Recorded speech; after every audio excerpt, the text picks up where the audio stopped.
Empezamos con la charla del día de hoy.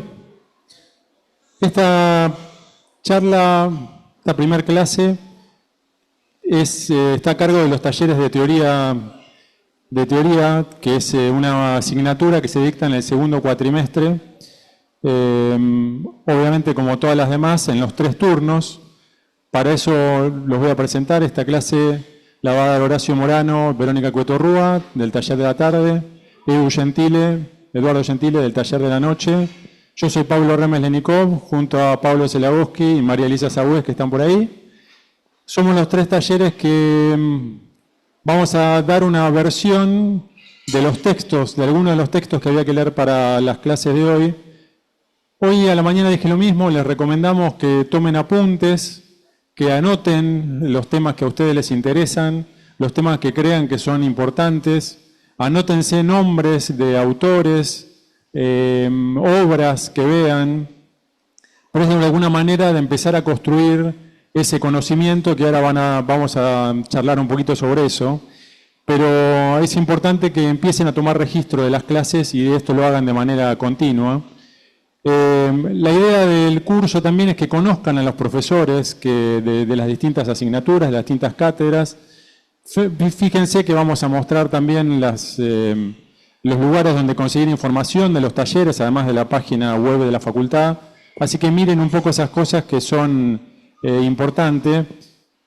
Si vieron el video de esas lecturas de verano que hacíamos, la idea con los textos es que tengan esa doble lectura. Por un lado, tener una lectura general del texto, como una primera mirada sobre la cosa, y después tener una lectura un poquito más precisa, más en profundidad, seleccionando, marcando, indicando aquellos temas que son de interés.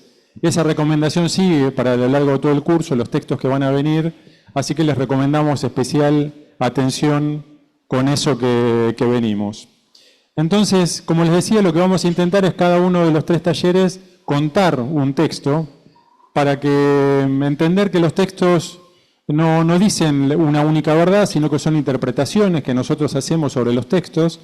Lo que vamos a hacer es nosotros contar una versión de por qué nos parece importante cada uno de esos textos, para que ustedes después puedan discutirlo de alguna manera en cada grupo con sus docentes. La tarea más difícil será los docentes, justamente, que es juntar las 3 versiones de los textos y construir una propia, o ayudarlos a construir a ustedes una versión propia de eso que están leyendo. Entonces, les decía, yo soy del taller de la mañana, con Pablo y con María Elisa. También estamos en el taller de arquitectura de la tarde, con Díaz de la Sota. Los 3 talleres de teoría compartimos también otros talleres de arquitectura. La idea que les quiero contar es el texto de la arquitectura didáctica de Franco Purini. Franco Purini es un profesor de Roma, en Venecia, que nos interesa justamente por su condición de proyectista y de ensayista, que tiene numerosos artículos relacionados con el proyecto. Visitó nuestra facultad hace ya más de 20 años. Hay algunos dibujos de Purini por los pasillos. Esa visita quedó registrada en la revista 47 al fondo, revista de la facultad que se puede ver en la web. Les recomiendo poder leerla, pero parte de esa conexión que Purini tiene con esta facultad tiene que ver con esta lección, pero más que nada porque ese texto que ustedes leyeron para hoy tiene una cantidad enorme de temas que están relacionados con una cuestión central en la formación, que es hacer proyectos. Muchos de ustedes están hoy acá, quizás se sintieron atraídos o no terminan todavía de conocer muy bien por qué están acá, pero la idea de que ustedes van a poder idear espacios, pensar espacios posibles de ser materializados, de alguna manera es esa idea que tiene nuestra formación como arquitectos, esa idea de que es necesario hacer un proyecto. Y entonces, ¿qué es hacer un proyecto? ¿Por dónde se empieza? ¿Cuándo termina ese hacer el proyecto? Está claro, y desde ya avisamos, día 2 del curso de ingreso, que no hay fórmulas para hacer un proyecto, no hay un camino preestablecido, y el texto de Purini, de alguna manera, va en ese sentido, y cuenta algunas definiciones. La primera definición de proyecto tiene que ver con esta que dice ideación, generalmente acompañada por un estudio relativo de posibilidades de actuación y ejecución. Como verán, ahí se habla de estudio de posibilidades y la forma de actuar y la forma de ejecutar frente a esas cuestiones. Esas posibilidades surgen del conocimiento, justamente. Esas posibilidades que yo tengo para hacer un proyecto surge de lo que yo ya sé. Si no conozco, no tengo posibilidades. Entonces, parte de la relevancia de esta definición tiene que ver con construirse un set de posibilidades, construirse una condición sobre la cual ustedes puedan trabajar y poder elegir temas de trabajo para hacer un proyecto. Un poco es entender esas palabras que están en ese texto, la capacidad que ustedes van a tener de poder pensarse, de conocer, de dibujar, de qué manera pueden construir esa materia, cómo pienso ese contexto. Esa idea de posibilidades son las que me interesan porque para tener posibilidades necesito cierta reflexión y cierto conocimiento de lo que estoy haciendo. Lógicamente ustedes todavía no lo tienen, lo van a ir adquiriendo en el tiempo, pero está claro que para hacer uno necesita poder elegir y poder descartar aquello que no quiere hacer.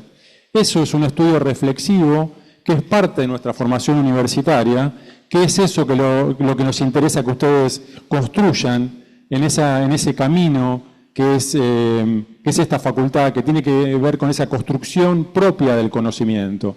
Por eso empecé la clase pidiendo que tomen notas, tomen apuntes, anoten los autores, para que ustedes puedan, justamente acá los autores no se ven, pero a ver si puedo correr esta barra. O hago macana. Bueno, ahí se ve un poquito más. ¿Y esto?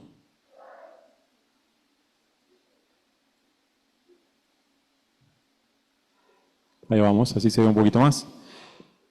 Conocer entonces esas disponibilidades, esas posibilidades que ustedes tienen. Para Purini en el texto habla de una disponibilidad temporal, que es esa idea de poder hacer un proyecto, conocer, estudiar, construirse un pasado, cada uno de ustedes, ese pasado que tienen, y lograr así cierto espesor intelectual para hacer un proyecto que es necesario que ustedes lo tengan.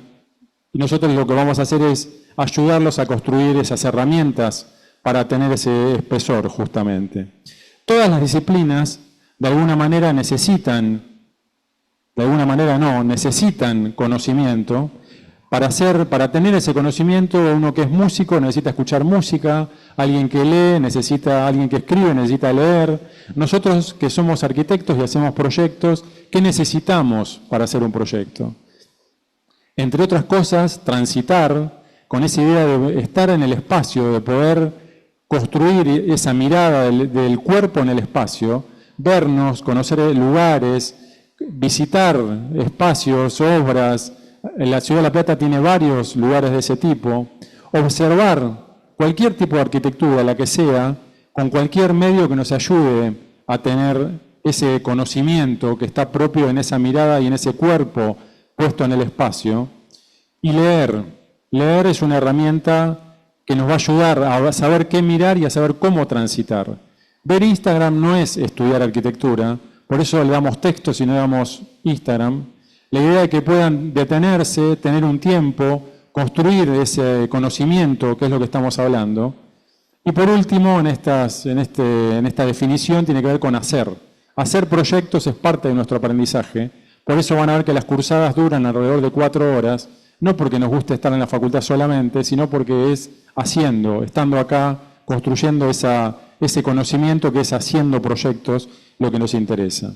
Entonces, esta idea de construirnos un proyecto, construir conscientemente ese pasado, ese conocimiento de lo que vamos a hacer, es recurrir a nuestra memoria. Ustedes todavía no tienen esa memoria proyectual, pero una memoria que se va construyendo con el tiempo, y anticipar a lo que viene, que es el proyecto. Nosotros trabajamos para el futuro, trabajamos para el devenir, para lo que viene por delante, construyendo y previendo posibilidades de lo que estamos haciendo.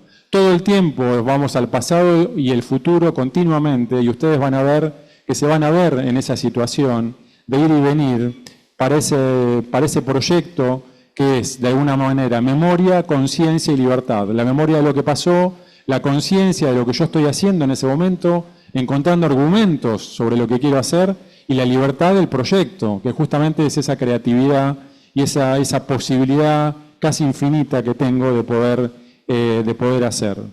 En el texto de Purini también habla sobre la idea del tiempo en el proyecto. Ahí define Purini como dos momentos temporales de un proyecto. El primero es muy corto, que es justamente va a ser el proyecto, que es el dibujo, el proyecto, la ideación y la construcción. Y por último, lo que sucede con ese objeto puesto en la ciudad, puesto en el espacio urbano o en el espacio que habite ese proyecto. Ese es más largo y se nos va de las manos a nosotros. Sí podemos tener cierta condición, incluso cómo modifica nuestro proyecto ese contexto. Y en eso, por eso la placa dice espacio público, porque en esta facultad van a ver que nuestra formación está muy influenciada por esa idea de espacio público urbano, que van a ver en todas las charlas o en la formación misma que esto surge todo el tiempo. De qué manera nosotros pensamos un lugar mejor, una ciudad mejor, un espacio mejor, que construye una idea crítica sobre lo que estamos viendo. Empezamos a ver cosas que no estamos de acuerdo o no nos gustan tanto, entonces nuestro proyecto en eso va a encontrar otros campos de acción que van a modificar eso que no nos interesa tanto y podemos proponer un proyecto nuevo para lo que estamos pensando. De alguna manera vamos viendo que es necesario conocer, es necesario estudiar, leer y hacer es el mismo par. Esa idea de que teoría y la práctica están separadas no es el caso. Teoría y proyecto van juntos, están de la mano. Es una idea que vamos haciendo donde la innovación está puesta ahí, en ese lugar. Y el texto de Purini cuenta esta idea. Dice, no transformarnos en una copia liviana, salirse del proyecto patético, dice Purini, porque nosotros justamente estamos en una universidad pública con una sociedad que reclama nuestro conocimiento y no podemos estar repitiendo fórmulas de hace más de 80, 100 años. Nosotros necesitamos ir adelante, ir al frente de lo que está pasando, no copiar, no repetir, llegar a los motivos iniciales de la generación, al porqué de las cosas, no repetir, no copiar sin estudiar, justamente. Entonces hay otra definición que habla Purini, que dice organización en el tiempo de una serie de operaciones coordenadas entre ellas para lograr un resultado. Fíjense que otra vez, Purini no tiene fórmulas, no nos está dando una fórmula, sino que lo que está diciendo que es un camino que transcurre un tiempo, que hay acciones que voy a ir haciendo, viene una después de otra. No es lineal este paso, es no lineal justamente, y se trata de construirnos como proyectistas. No hay una única idea, no existe una idea para hacer un proyecto, existen múltiples, y existe un inicio de un proyecto a partir de una idea. No existe un genio creador que todo lo puede, tampoco es lo que es la arquitectura.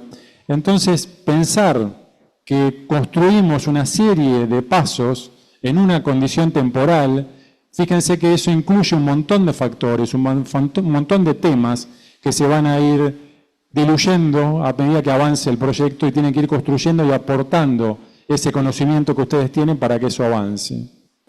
Y la otra cuestión que me parece que es relevante tiene que ver con que el proyecto es una producción colectiva. Tomás Edison, cuando inventó la lamparita, primero que se equivocó 99 veces, una acertó, pero no era solo él, había un conjunto de personas que en ese momento estaban pensando lo mismo, y se trata justamente de compartir ese conocimiento, de compartir información, de mostrar lo que uno hace. Es saber lo que está pasando alrededor, porque somos producto de una época, somos producto de esos trabajos colectivos que no nos damos cuenta, pero justamente, más en esta época que vivimos, avanzar colectivamente es importante, y por eso ven estas aulas con este tipo de mesas, porque el trabajo de la enseñanza del proyecto es en el aula, es en el taller, es haciendo y es mirando lo que hacen los compañeros, no para copiar, insisto, sino para aprender de lo que sucede. Por eso nuestra formación es de taller, es lo que sucede acá y trabajamos en el aula para que eso pase. Esa construcción del pensamiento colectivo es trascendental para lo que hacemos. Y hay otra cuestión, una de las últimas, que también creo que es importante, y Purini lo menciona en su texto, que tiene que ver con una idea un poquito no menos sencilla que las anteriores, pero empezar a incorporar otras artes, otras disciplinas a nuestro pensamiento, siempre van a tener algo para aportar. El cine, la literatura, la música. Tito Tomás siempre nos decía, vayan a ver ópera, vayan a ver películas, vayan a ver conciertos, lean, no importa que no sea arquitectura, vayan porque eso nutre, de alguna manera trascienda el proyecto que ustedes están haciendo. Y esto es justamente de lo que se trata nuestra formación. No se trata de repetir el texto, como les decía al inicio, sino justamente usarlo como una herramienta. Yo a partir de eso puedo decir otra cosa. Repetir el texto sería justamente lo que Purini no quiere que hagamos, ni Tito Tomás, ni Borges, cuando cuenta la relevancia de leer y de entender para qué leemos nosotros, sino que el texto nos ayuda a descubrir cosas, a construir ese conocimiento que nosotros tenemos. Lo relevante no está en el libro, sino en lo que nosotros hacemos con ese libro. La enseñanza universitaria, justamente, lejos de repetir mecánicamente a los maestros o aquello que ya está aprobado por cierta cultura, es abrir nuevos campos, nuevas posibilidades. Para eso están ustedes acá, para eso estamos nosotros acá. Sepan que ustedes son la potencia de esta facultad. Sin ustedes esta facultad no existe. Aprovechen estos momentos. Sepan que las preguntas de ustedes son importantísimas. Cualquiera, no existe una pregunta pava, existen respuestas pavotas, por no decir otros términos, de nosotros como docentes. Así que aprovechen estos momentos para sacarse todas las dudas, para preguntar aquello que creen que pueden hacerlo. Todas esas preguntas que ustedes hagan a nosotros nos ayudan a pensar y a abrir otras posibilidades. Cada pregunta es un abrir condiciones. La idea para nosotros es que ustedes no desaprovechen esta posibilidad que se está dando de esta formación universitaria, de esta educación pública. Así que estamos para eso y estamos para acompañarlos en esto que se viene. Muchas gracias. Los dejo con el taller con Verónica Cueto Rúa.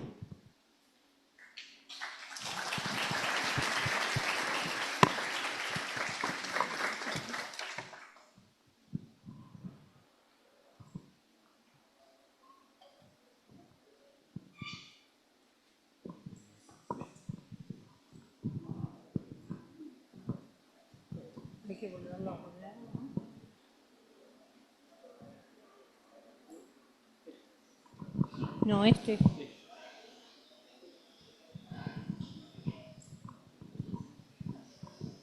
¿Qué es lo que querés mencionar con la foto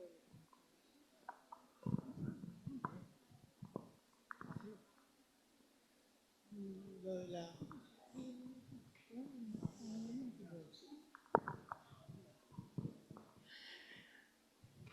Hola, buenas tardes. ¿Me escuchan? Hola, hola. ¿Se escucha? Bueno, mi nombre es Verónica Cueto Rúa. Estoy con Horacio Morano. Ambos somos profesores de la materia teoría, que da a la tarde. También somos profesores de un taller vertical de arquitectura que funciona a la mañana. Y encontramos que es una alimentación continua la que sucede entre el taller de arquitectura, el taller vertical de arquitectura y el taller de teoría. No entendemos la teoría por fuera del proyecto de arquitectura. Por eso para nosotros es fundamental encontrar el modo de ir hilvanando de alguna manera los conocimientos teóricos con la práctica proyectual. Si no, el conocimiento teórico queda como en una nube, ¿no? Como en un lugar que no puede bajar a la obra, al proyecto de arquitectura.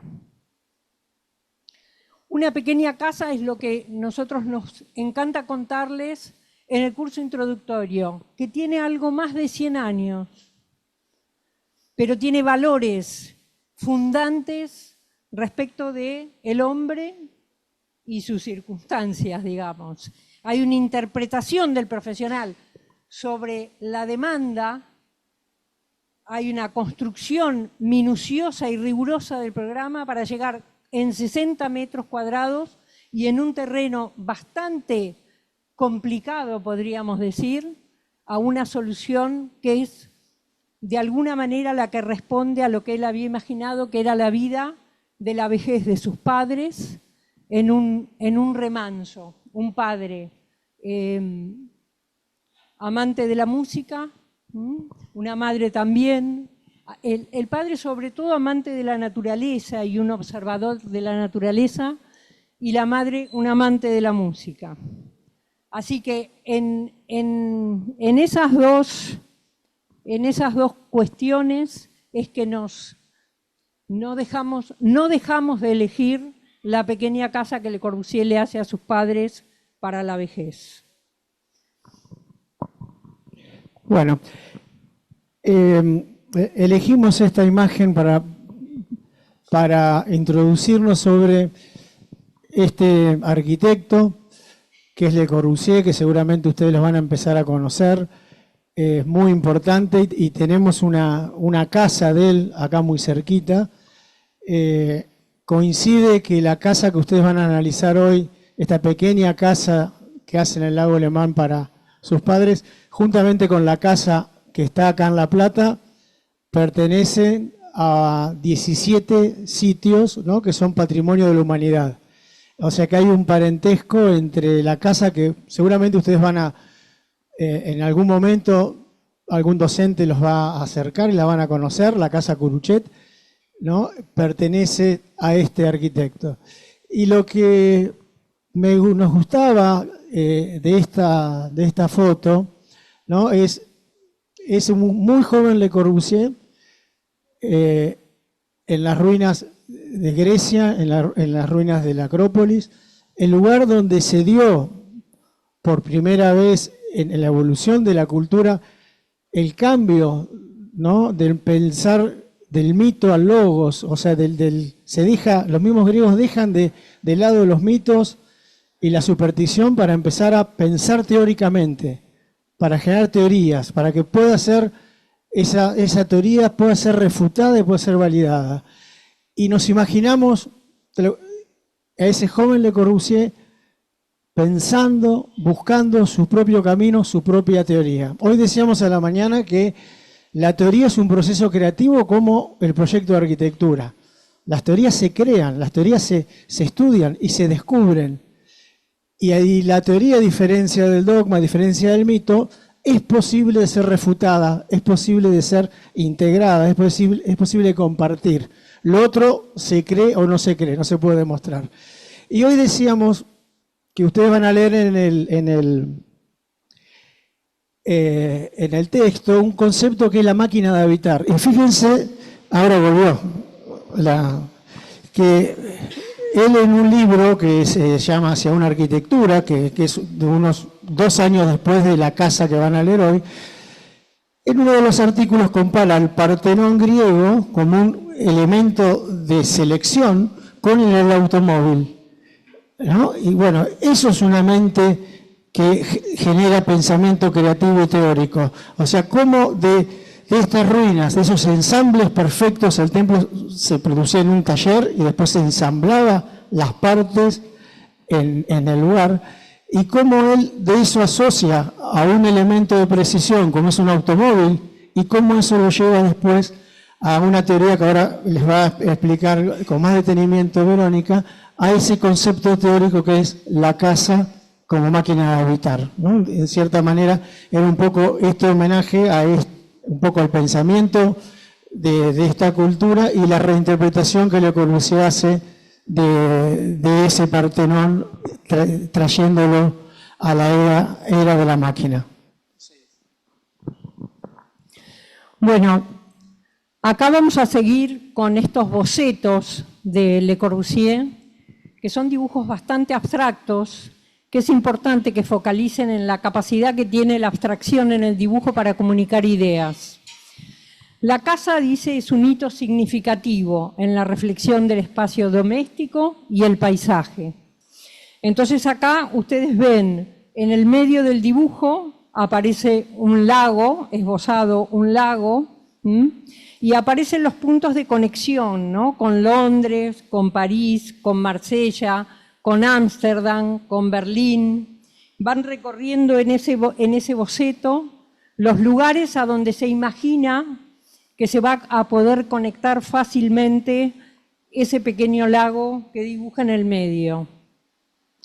Este lago pasa a tener nombre, es Lago Lehmann, le encuentra la orientación ahí en el dibujito que está ahí arriba, y entonces él define que la región es el Lago Lehmann, donde los viñedos se escalonan en terrazas, la longitud de los muros de contención empalmados unos a otros, 30.000 kilómetros, y los viñateros que hacen proezas para cultivar esa tierra. La pequeña casa arropará los días de mi padre y de mi madre en su vejez, luego de una vida laboriosa. Madre música, padre ferviente admirador de la naturaleza. A mí me parece muy importante este tributo que hace el arquitecto con su conocimiento a sus padres, después de la vida de trabajo. Varias veces toma el rápido que va de París a Milán y el expreso de Oriente, París-Ankara. Llevo en el bolsillo el plano de una casa. El plano de una casa, el plano antes que el terreno, el plano de una casa para encontrarle un terreno, sí. Los parámetros del plano. El primer parámetro, el sol al sur, el lago al sur, antes las colinas. El lago y los Alpes, que en él se reflejan tanto por delante y reinan de este a oeste, alcanza para condicionar el plano. De cara al sur, se extiende a lo largo de una vivienda de 4 metros de profundidad sobre un terreno de 6, pero de frente mide 16 metros. Su ventana tiene 11 metros de longitud. He dicho su, y le pone las comillas, ventana. Segundo parámetro, la máquina de habitar. Funciones precisas con dimensiones específicas que pueden alcanzar un mínimo útil. Un procedimiento económico y eficiente que hace posible las contigüidades eficaces. A cada función se le ha asignado una superficie mínima, un total de 54 metros cuadrados, a los que se suman los espacios libres. En total, con el semicubierto, son 60 metros. Ahí está una vista del frente de la casa, de una austeridad absoluta, y ahí aparece, traspasando la puerta, el lugar este con el semicubierto, que es donde ingreso. Acompañan a la izquierda de las imágenes el recorrido que hace Le Corbusier años después, cuando recorre su casa. Estos son todos bocetos que él levanta después que los padres han vivido en esta casa y van acompañadas en lo posible con fotos de la casa, porque lo que nos interesa es que puedan entender de qué estamos hablando. Ahí aparece en el terreno una operación que es majestuosa, ¿no? Porque frente a la inmensidad del lugar, de la naturaleza, imagínense si ustedes van a la montaña o van al mar y de pronto nos sentimos miniaturas. Eso es universal. Eso es, no hay humano que no le pase, ¿no? De sentir la pequeñez frente a un paisaje tremendo. Entonces Le Corbusier, ¿qué hace? Contiene el paisaje, hace un muro. De adentro de la casa tiene una ventana corrida de 11 metros. Entonces vos te vas moviendo por dentro de la casa y siempre vas mirando a través de esa ventana el lago y la montaña allá atrás. Y allá, en el terreno, cuando está todo abierto y volvés a ser pequeñito, hace un muro y hace una ventana para mirar, para estar, le coloca no ingenuamente una mesa. Entonces él se imagina que tiene un control sobre aquello que es la inmensidad de la naturaleza. Ahí aparece en un primer plano los 11 metros de ventana y allá al fondo de blanco aparece ese muro para enmarcar el paisaje. De adentro de la casa recorro con la presencia del paisaje y cuando estoy a la intemperie, podríamos decir, y cuando ya me siento pequeñito, tengo el resguardo de este lugar creado para tener escala. Es un concepto muy abstracto, ¿no? Pero es el concepto que vamos a tener que aprender a manejar en la carrera y en la profesión. La escala, que no se nos vayan las cosas de escala. Que nos remite a eso que nos hace sentir, ¿no? Que estamos protegidos. Después esto también nos gustaba ligarlo al boceto de la Cartuja de Emma de Le Corbusier de unos años antes de la casa, de hacer el proyecto de esta casa, ¿no? Y ver cómo él fue aprendiendo, así como cuando estaba apoyado en Grecia mirando y estudiando, observando, estudiando, educando el ojo, decimos muchas veces. Acá pasa lo mismo, empieza a rescatar en estos bocetos lo que después aparece en su proyecto. Y acá un poco el ejercicio que nosotros nos gusta hacer, a veces lo hacemos con esta casa, otras veces con otra, tiene que ver con, ustedes van a hacer algo de esto en los pizarrones, probablemente van a poder empezar a dibujar esta casa, que tiene que ver con entender la esencia de las casas, ¿no? Los conceptos que encierra. Y ahí aparece Le Corbusier con su madre en este homenaje, que también es este dibujo. Y las imágenes de esta casa, que ustedes verán que más de 100 años no tiene nada que ver prácticamente con lo que allí apareció. Y otra vez el dibujo ese de la Cartuja de Emma, asociado al dibujo de la casa sobre el lago Lehmann para sus padres.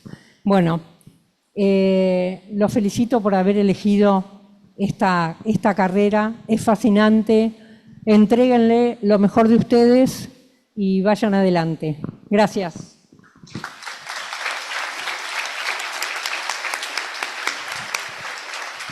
Gracias. No sé cómo tenemos que salir.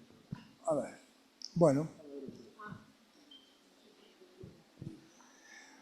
Bueno,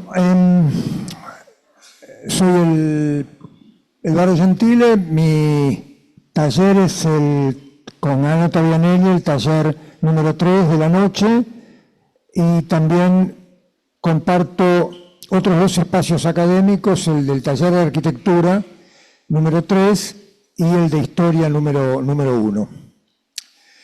El caso de la Casa Poli, que ustedes van a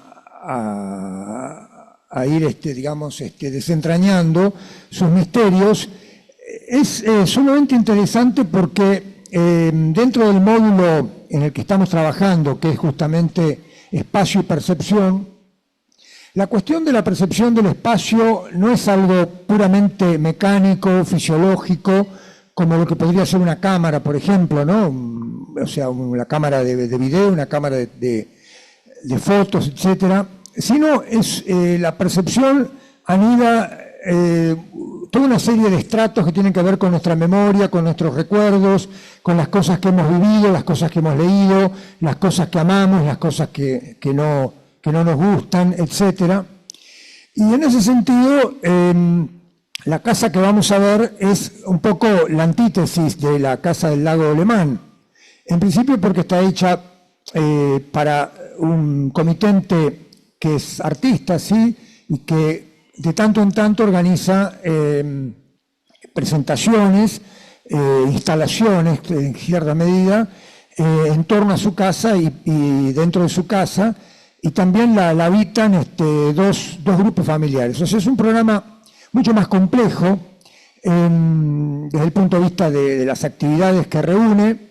No tiene una limitación en términos, la van a leer perfectamente en la ficha, no tiene una limitación en términos métricos, pero sí constructivamente resultó todo un desafío trasladar ese sitio, los materiales, el hormigón, etcétera, y poder realizarla. O sea, el tema es que, ¿por qué nos parece que es la antítesis? La casa del lago Alemán nos evoca, o entre tantas imágenes mentales, a este poema de Charles Baudelaire, La invitación al viaje, de 1861, donde dice: el mundo se adormece en una cálida luz, allá todo es orden y belleza, lujo, calma y voluptuosidad. En cambio, la casa Poli nos invita a algo que hablábamos hoy justamente un ratito antes de comenzar, de lo sublime, de aquello que nos produce miedo, ¿no? Una cuestión que fue trabajada por la estética de la Ilustración, fue trabajada por Kant, pero también fue trabajada por Edmund Burke, que es aquello como cuando uno contempla o uno está inmerso en las cataratas, ¿no?, del Iguazú, o uno va a los glaciares, y ya no hablamos de belleza, hablamos de algo que nos produce un impacto emocional muy grande. Y la frase de Mauricio Peso, que ustedes han leído o van a leer, justamente que era difícil resistir la tentación de alcanzar el borde, de sentir la caída, estando frente a un acantilado. Teníamos una sensación de vértigo, un poco morbosa. Efectivamente, esta es una sensación completamente distinta a la de calma, ¿no? Es decir, pero bueno, es algo que enriquece nuestras percepciones y nuestras emociones. En realidad es un concepto, como les decía, que nace a finales del siglo XVIII, y pintores como Caspar David Friedrich un poco sintetizan este mar calmo, ¿no?, con un escenario rocoso sumamente agresivo, ¿no?, y además con una arboleda, una forestación muy, justamente muy agitada, ¿no? Ahora, en el siglo XX, como todos lo sabemos, el vértigo, hoy hablábamos con Horacio del vértigo horizontal, ¿no?, que hablaba, pero bueno, tiene que ver con el motociclismo, en general hay un vértigo, ¿no?, en el desplazarse a toda velocidad.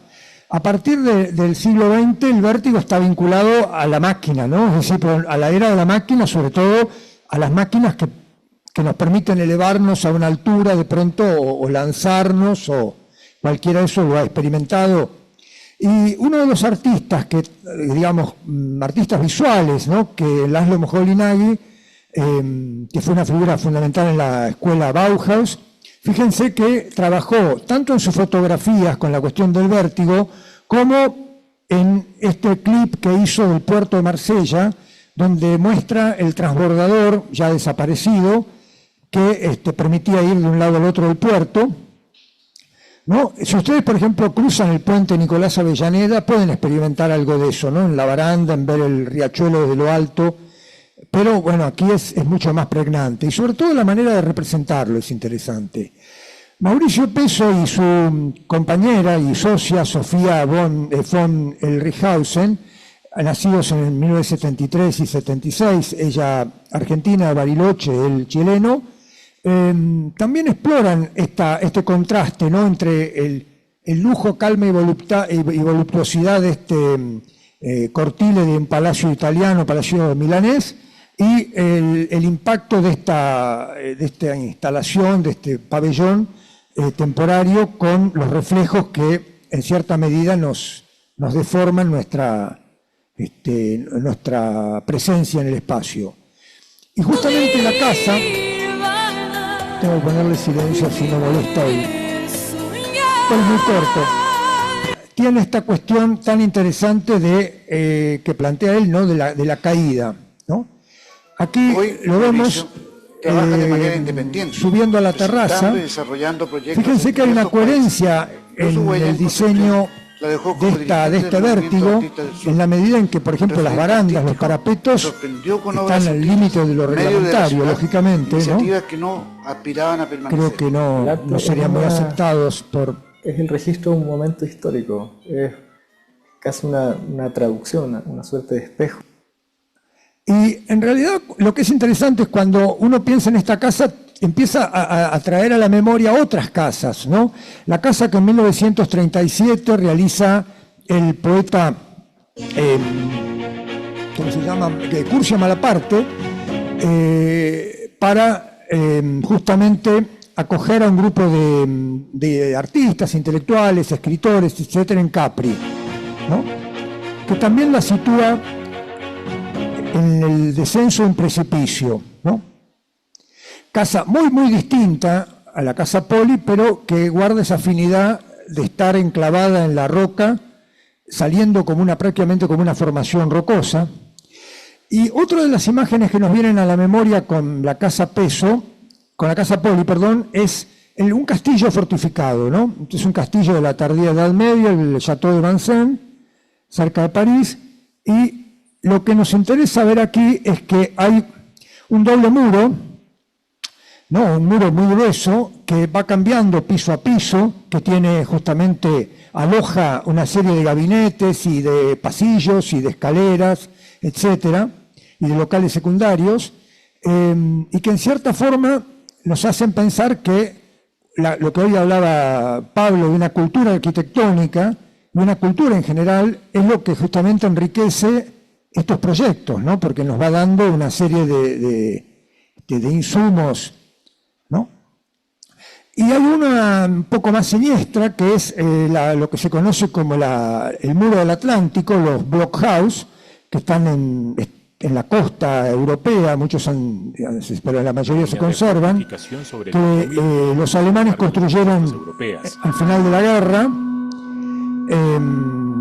como puestos de defensa y contraataque, y de los cuales este que está en la Bretaña tiene un cierto carácter que podríamos asociar con la idea de la casa peso, ¿no? Como una especie de gran edificio defensivo.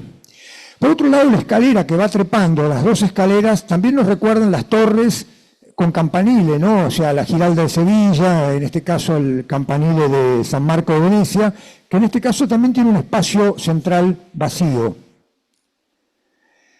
Y la idea de esta escalera que va trepando, también podemos evocar muchos ejemplos. Uno de ellos es esta casa de playa, proyectada por Adolf Loos, arquitecto que entre 1928 y 1930 realizó en Praga una casa que también tiene una serie de elementos en sintonía con lo que estamos viendo, que es que en principio un exterior muy austero, muy compacto, encierra un interior muy rico, en el caso de Loos, muy rico también desde el punto de vista de la decoración, de los revestimientos, etcétera, pero sobre todo rico en el sentido de una complejidad espacial inesperada. Una complejidad espacial que Loos fue creando a través de trabar espacios, hacia crear lo que se llamó el round plan, un plan de espacios, una serie de espacios que están encastrados uno en otro, y con una construcción que es muy diferente a la de la Casa Poli. En la Casa Poli hay un monomaterial, aquí hay una serie de elementos diversos, revestidos lujosamente en mármoles y maderas. Ahora, esta idea justamente es productiva porque años después, una década después de la Casa Poli, Campo Baeza realiza esta suerte de homenaje a Adolf Loos con la Casa Ramplan, solo que tiene una blancura muy española, muy andaluza, si se quiere, que al mismo tiempo nos recuerda bastante la Casa Poli, en el sentido que, como ustedes pueden ver, a la derecha está la casa, digamos, este homenaje a Loos, y a la izquierda está la Casa Poli, ¿no? Y por su austeridad absoluta y su renuncia a toda decoración aplicada, tiene en ese sentido una fuerte concatenación. Bueno, aquí están los cortes comparados, y Bueno, quiero cerrar esta charla deseándoles, en nombre de todos, de toda la comunidad académica de la facultad, una muy buena experiencia en este curso introductorio y los que sigan la carrera, también una excelente experiencia en todo el año lectivo y luego con la continuación de la carrera. Así que bueno, buenas tardes, muchas gracias.